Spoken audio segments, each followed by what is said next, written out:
Do you want to know the top 10 talents you need to start and operate a growing and thriving company? Do you know some of the talents the top CEOs possess?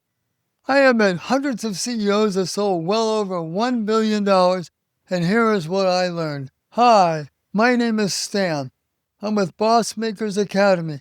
I've invented hundreds of products, including I figured out the code for US money for one of my products.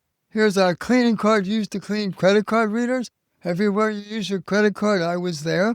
And also, years ago, all diskettes in the world were black. Yeah, I'm the guy that invented the colored floppy diskettes. Red, yellow, blue, green, and that's Fuji. They like the idea too. Anyway, let's get into it. Here's what I've learned. And I use this knowledge to sell over 100 million of my products, well over 12,000 companies, and invented over 300 products. I have a bunch of patents, more than the ones that you see back there. I learned this from exhibiting at trade shows and visiting a lot of companies right at their corporate headquarters. These CEOs couldn't wait to give a young guy some future advice. Here is what I learned.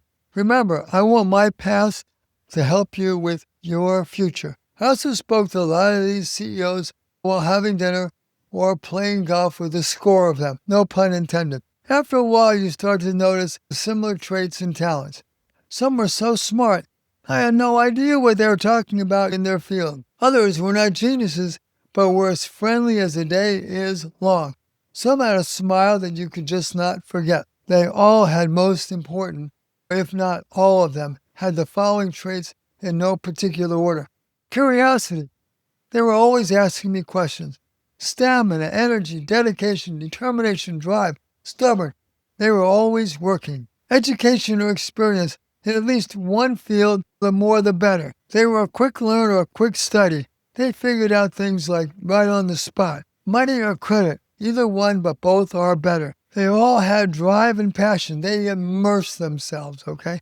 They didn't let anything stand in their way. English, they were like a wordsmith and they knew idioms. Sacrifice, they don't mind working long, hard hours, missing out on family and friends events. They're also fun and friendly and very personable.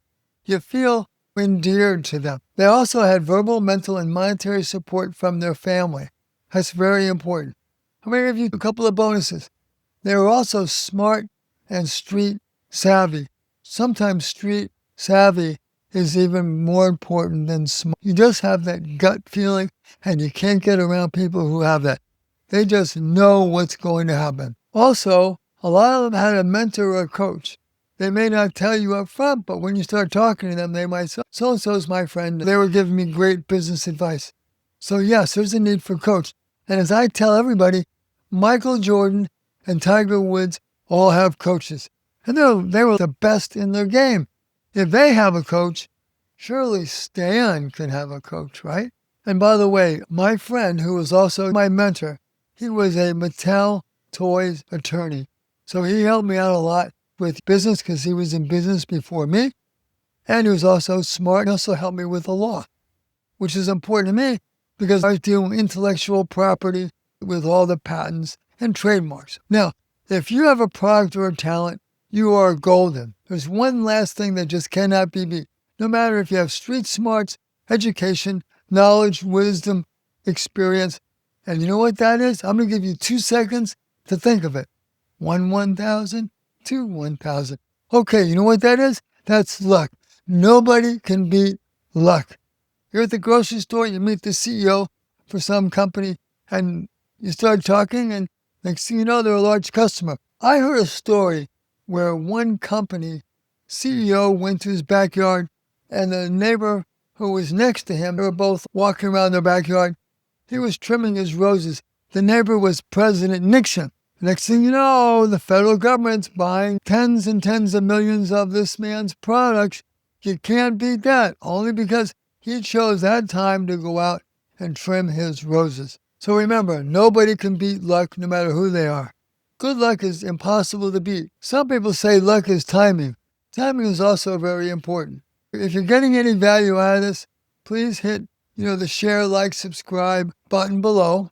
If you have any comments about this, please make them below. And if you want to sign up for the Boss newsletter, follow the link below sign up or ask me a direct question or make a direct comment. Comes right to me. I look at all of them. This is Boss Makers Academy, and I am Stan. Look forward to your questions. Bye now.